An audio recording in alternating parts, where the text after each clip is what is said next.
Good day to Mr. Baltazar and my fellow students. Today we're going to be discussing our geographical phenomenon, volcanoes. Do you know what volcanoes are? Volcanoes are like nature's pressure valves. They are formed when magma from within the Earth's mantle works its way to the surface. The intense heat and pressure causes the magma to erupt, forming volcanic eruptions that can create new landforms over time. The piping red-hot magma that flows out of a volcano is called lava. Volcanoes can be found all around the world and play a significant role in shaping the Earth's surface. In the Caribbean region, there are several notable volcanoes. One example is the Soufriere Hills volcano on the island of Montserrat. This volcano became active in the 1990s, leading to significant eruptions that caused destruction on the island. These Caribbean volcanoes plays a big part in shaping the geology of the region, causing a significant impact on the Caribbean. Volcanoes significantly impact the Caribbean economy in both positive and negative ways. One negative impact is the disruption to tourism. Tourism is a major driver of the Caribbean economy, contributing to a large share of GDP and employment. Volcanic eruptions often cause temporary shutdowns of airports, hotels, and attractions, and damage to infrastructure, making popular tourist sites inaccessible or unsafe, reducing long-term tourism appeal.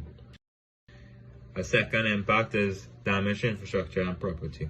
Volcanic eruptions can cause extensive damage to roads, ports, airports, and other critical infrastructure, which are vital for trade and economic activities affecting the economy. The final negative impact is increasing government expenditure. Since there is a lot of damage to infrastructure and property, the government's expenditure will increase as the cost of disaster management, rebuilding, and providing emergency services and support can be overwhelming for Caribbean governments. But there are also positive impacts of volcanoes affecting the Caribbean economy. Volcanic tourism. Some volcanoes attract tourists interested in natural wonders and adventure activities, and visitors are also drawn to volcanic sites for educational or geological interest. Fertile soils. Volcanic eruptions, despite the immediate destruction, will over time make the soil rich and more fertile from the volcanic ash, benefiting agriculture in the long run. This can lead to boost in crop productivity once the immediate impacts of ashfall dissipate, which would result in new opportunities for agriculture, allowing certain crops to thrive in areas once impacted by eruptions. In the Caribbean region, along the volcanic island arc, active volcanoes have been erupting for hundreds of years. Volcanoes can be either extremely violent or not a problem at all, or they can be somewhere in between. Now, when you're considering a geographical phenomenon such as volcanoes, it is intuitive to consider the most negative consequences of such an event. And yet, volcanoes have had remarkably positive effects on the Caribbean as well as devastating ones. For instance, the Antilles Arc of Islands is a consequence of volcanic activity. A large amount of the inhabited land in the Caribbean is a consequence of volcanoes, and what we understand to be Caribbean societies would not be the same without volcanoes. Volcanic rocks, after a period of time, can form highly fertile soil, encouraging agriculture. For example, in St. Vincent and the Grenadines, the fertile volcanic rock on the island led to fertile soil, which has allowed for the successful cultivation of crops like bananas and root vegetables. Volcanic scenery and the results of volcanic activity such as black sand beaches and hot springs like those in St. Lucia and Dominica facilitate tourism and can be enjoyed by local residents. However, volcanoes have many well-known negative consequences. Poisonous gases and acid rain from volcanic eruptions can prevent plant growth, potentially leading to the destruction of local food sources, which Caribbean societies rely on. Ash fallout can block sunlight from reaching plants and cause respiratory ailments. After the 2020 run eruption of La Soufriere in St. Vincent, ash covered parts of the island and affected not only agriculture but also air quality across nearby islands, including Barbados, which saw widespread ashfall that affected daily life. Depending on the severity of the volcanic activity, there can be significant loss of life and damage to infrastructure. Travel and tourism may be disrupted, and citizens might have to migrate if the destruction overwhelms the state. For example, in Montserrat, the Soufriere Hills volcano began erupting in 1995. This caused an emergency evacuation of parts of the country, including its capital, Plymouth. Ultimately, this led to the mass migration of Montserrat citizens to Great Britain. Similarly, after the 1902 eruption of Mount Pelee in Martinique, which destroyed the town of Saint-Pierre and killed nearly 30,000 people, the island experienced long-lasting social and economic effects, with survivors being displaced and forced to rebuild their lives elsewhere. In addition, volcanoes can have after effects such as flash floods and landslides, which carry their own significant societal consequences.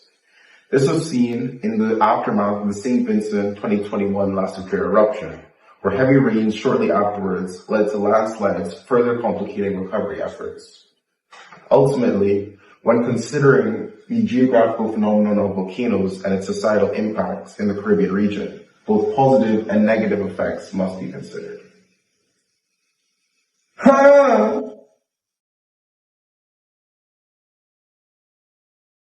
Gada, oh, I've been married a long time ago. Would you to come from what year to go? The first of these methods is monitoring and early warning systems, which include seismographic networks. Continuously monitoring seismic activity can help detect early signs of volcanic unrest. Implementing regional networks for real-time data analysis is crucial. Another method that can be used to reduce the effects of volcanic eruptions is disaster response and recovery plans, of which include pre-positioning resources. Emergency supplies such as food, water, and medical equipment can be placed in multiple safe locations. The next of these methods is land use planning, which includes, firstly, hazard mapping. This is to identify high-risk areas prone to pyroclastic flow, lava, and ashfall to inform zoning regulations. Next is protecting water supplies. Volcanic ash can contaminate water sources. Developing covered water storage systems or desalination plants can ensure a clean water supply post-eruption. Next is shelters and evacuation centers. Identifying and preparing shelters in safe zones for displaced populations during and after an eruption. Is restricting development. Preventing construction in high-risk zones reduces the number of people and infrastructure exposed to volcanic hazards. The final method we can use is community preparedness and education, such as public awareness campaigns. Educating communities about volcanic hazards, evacuation routes, and safety measures can save lives during an eruption. Thanks for watching.